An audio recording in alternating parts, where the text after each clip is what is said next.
Hello students, तो question of the day क्या है देखते हैं। कॉन्सेप्ट रिवाइज कर लीजिए। Question a day brings you near IIT gateway.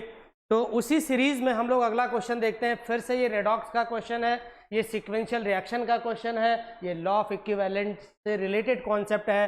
तो समझ गए। तो क्या है, पहले क्वेश्चन समझते हैं। 1.6 gram of metal what dissolve in HNO3 to prepare its nitrate. क्या है बच्चों, 1.6 ग्राम मेटल को हमने HNO3 यानी नाइट्रिक एसिड में डिजोल्व किया और इसका नाइट्रेट बनाया, प्रिपेयर किया। फिर कह रहा था नाइट्रेट वॉज स्ट्रांगली हीटेड। इसको हमने पूरी तरह से खूब अच्छे से हीट कर दिया, स्ट्रांगली हीट कर दिया, प्रबल हीट कर दिया to give 2 gram of oxide. और हमने इसको हीट किया तो 2 ग्राम ऑक्साइड मिला। Calculate equivalent weight of metal. हमें मेटल का तुल्यांकी भार निकालना है और ऑप्शन आपके रहे ये 16, 24, 12, 32 ये हैं। तो चलिए तो समझते हैं। मल्टीपल कॉन्सेप्ट समझ गए। सीक्वेंशियल रिएक्शन है, रेडॉक्स का क्वेश्चन है और उसके बाद लॉ ऑफ इक्विवेलेंट यहाँ पे लगेगा।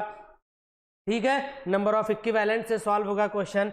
तो देखिए कॉन्सेप्ट क्या है, सबसे पहले समझते हैं। आपको इसका बेटा दिया है 1.6 ग्राम आपको गिवन है और ये कितना बन रहा है, T = 0, यानी ये फाइनली कितना बन रहा है, ये 2 ग्राम फॉर्म हो रहा है, ये 2 ग्राम आपको मिल रहा है। अब हम लोग क्या लगाएंगे यहाँ पे, सीक्वेंशियल रिएक्शन ये कहता है या लॉ ऑफ इक्विवेलेंट पहले ये कहता है कि जितने इक्विवेलेंट इसके कंज्यूम होंगे उतने ही HNO3 के कंज्यूम होंगे, उतने ही इक्विवेलेंट इसके बनेंगे और उतने ही इक्विवेलेंट इसके बनेंगे, या इस रिएक्शन में जितने इसके डिकम्पोज होंगे उतने ही इसके बनेंगे। और नंबर ऑफ इक्विवेलेंट में जब हम लोग बात करते हैं, लॉ ऑफ इक्विवेलेंट लगाते हैं, तो भैया वहाँ पे वो स्टाइकोमेट्रिक कोफिशिएंट पे डिपेंड नहीं करता है। ये सब कॉन्सेप्ट हैं। तो चलिए हम लोग लॉ ऑफ इक्विवेलेंट यहाँ पे लगाते हैं। Law of equivalent, law of equivalent समझ गए ना। Law of equivalent, law of number of equivalent बात देखिए। तो हम लोग लिखेंगे नंबर ऑफ इक्विवेलेंट। ये मैंने क्या लिखा, नंबर ऑफ इक्विवेलेंट किसके, ऑफ मेटल के, equal to number of equivalent किसके, number of equivalent metal nitrate के, equal to number of equivalent किसके, मेटल ऑक्साइड के, M2ON। अब देखिए ये M2, ये सारी चीज़ें कैसे आई होंगी, अगर इसको मैं थोड़ा सा आपको हिंट दूं अलग से तो समझिए। इधर दिख रहा होगा, देखिए कैसे ये कंपाउंड बने हैं। सबसे पहले मेटल पे हमको पता नहीं N चार्ज है और यहाँ से नाइट्रेट जो आएगा तो NO3-1 आएगा। तो बेटा इसका जो कंपाउंड बनेगा MnO3 का होल N, ये तो नाइट्रेट बन गया यहाँ पे कंपाउंड। अब यहाँ से कैसे हुआ, ऑक्साइड बनाओगे तो मेटल पे चार्ज +N और ऑक्सीजन पे चार्ज कितना होता है, -2। तो यहाँ पे जब कंपाउंड बनाएगा मेटल को ऑक्साइड तो M2ON। ये दुनिया में जितने भी मेटल हैं सबके लिए ऑक्साइड का फॉर्मूला ये है। समझ गए बात को। चलिए तो अब हमें क्या है, इन दोनों के वेट दिए हैं तो इससे हमें कोई लेना देना है नहीं। हम सीधे रिलेट करेंगे इन दोनों को, हम सीधे क्या करेंगे, इन दोनों को रिलेट करेंगे और हम जाएंगे अगले पेज पे। तो अब यहाँ पे क्या रहेगा, चलिए यहाँ से कैसे लिखोगे।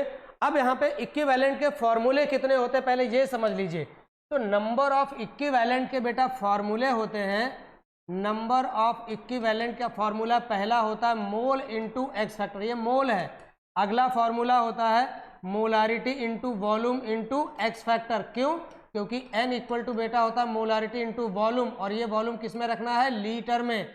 अगला फॉर्मूला होता है, क्योंकि हम जानते हैं नॉर्मेलिटी = होता है मोलारिटी इंटू एक्स फैक्टर, तो यहाँ आ जाएगा N × V, और इस मोल को हम लोग यहाँ तोड़ दें, वेट अपान मोलर मास, वेट अपान मोलर मास। समझ रहे हैं बात को, मोलर मास है इंटू एक्स फैक्टर। अब इस एक्स फैक्टर को यहाँ डिवाइड कर देते हैं तो वेट अपान मोलर मास अपान एक्स फैक्टर, और यही बेटा होता है तुल्यांकी भार, इक्विवेलेंट वेट। इक्विवेलेंट वेट = होता है मोलर मास अपान, तो वेट अपान इक्विवेलेंट। अब क्या लगाएं फॉर्मूला, इतने सारे फॉर्मूले हैं। तो देखिए यहाँ पे चुनाव करना होता है। बेसिकली कितने फॉर्मूले हैं, पहला, और उसके बाद आ गया दूसरा, और ये वाला आ गया तीसरा, और ये वाला आ गया चौथा।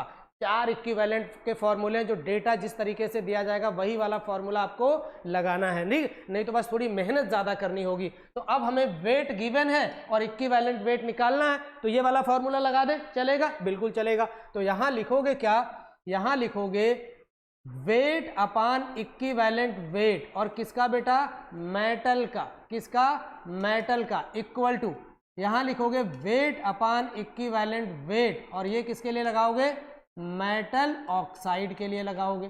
समझ गए बात को? अब देखिए थोड़ा स्मार्ट वर्क, तो इसका वेट दिया है 1.6 और इक्विवेलेंट वेट मेटल का मान लिया ये हो गया, इक्वल टू इसका वेट दिया है 2 ग्राम, और यहाँ पे अब मेटल ऑक्साइड M2ON का जब इक्विवेलेंट वेट निकालते हैं तो इसका फॉर्मूला होता है कि इक्विवेलेंट वेट जब आप इसका निकालोगे तो यहाँ पे आता है बच्चों इक्विवेलेंट वेट किसका, मेटल का, प्लस ऑक्सीजन का 16/2, यानी इसका होता है 8। ये वाला फॉर्मूला लगता है यहाँ पे, ठीक है? तो इसका लगा दोगे equivalent weight of metal plus का 8। अब इसको सिंप्लीफाई करना है तो दशमल हटा दीजिए आप यहाँ से, पहले तो ये डेसिमल हटाओगे तो 10 यहाँ आ जाएगा, 2 से इसे निपटाओ तो 8 आएगा, क्रॉस मल्टीप्लाई करोगे तो 8E मेटल का प्लस 64 इक्वल टू कितना रहेगा बेटा, ये आ जाएगा 10E। अब इसको इधर ले जाओ तो कितना बचेगा, 64 इक्वल टू 8 घटाओगे तो 2E बचेगा इक्विवेलेंट वेट मेटल का।